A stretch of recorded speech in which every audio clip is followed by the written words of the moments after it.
of the big issues with energy efficiency is the new minimum energy efficiency standards that are going to affect private rented housing from April 2018. From 2018 you won't be able to issue a new tenancy and let legally a property that has an EPC rating of F or G. You must have an EPC rating of E or above in order to be able to legally let a property.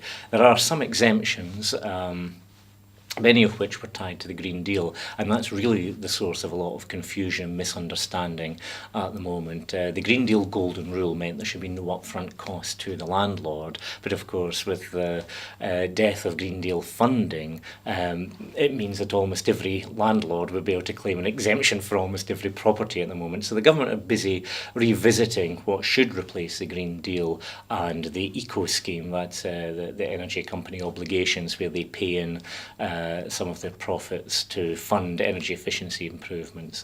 The worrying news we have at the moment is twofold. The first is it looks like the golden rule is going to be abandoned and replaced by a cap on how much landlords would be expected to spend on energy efficiency measures, and that cap's looking like being £5,000 at the moment, which is a substantial sum, and in some instances that's as much as a year's rent. So we have concerns that now landlords may well face an element of compulsion and substantial cost in order to bring the properties up to an EPC rating of E. And it is coming down the line quite quickly. We are barely 18 months away from the introduction. It will only apply to new tenancies initially, but it does mean anyone looking to re-let a property could be affected by this. So we're currently working hard to lobby no longer DEC, the new Business, Energy and Industry Strategy Secretariat at Government on what should be getting looked at. We would much prefer to see a return of some sort of golden rule where there's a cost-benefit analysis done. We don't believe it's right that landlords should be asked to spend large amount of money on energy efficiency improvements that perhaps will not save tenants any money in the long run.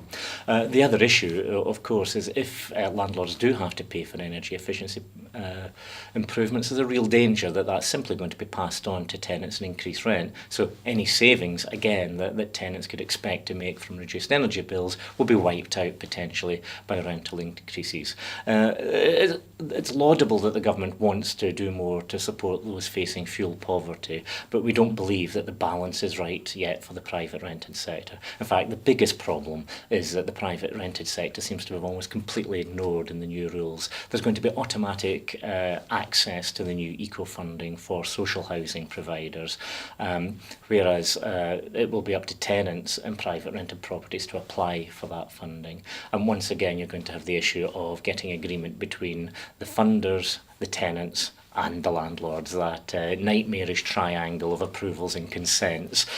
We think it would be much simpler if the government would look again at a combination of a simple grant scheme, a golden rule to ensure that the benefit of the energy efficiency savings isn't wiped out by the cost of those savings, and they should revisit tax allowances again on energy efficiency improvements. We believe that they should be allowable to be set against income tax, or we should see the reintroduction of the landlord energy saving allowance that was abolished 2 years ago.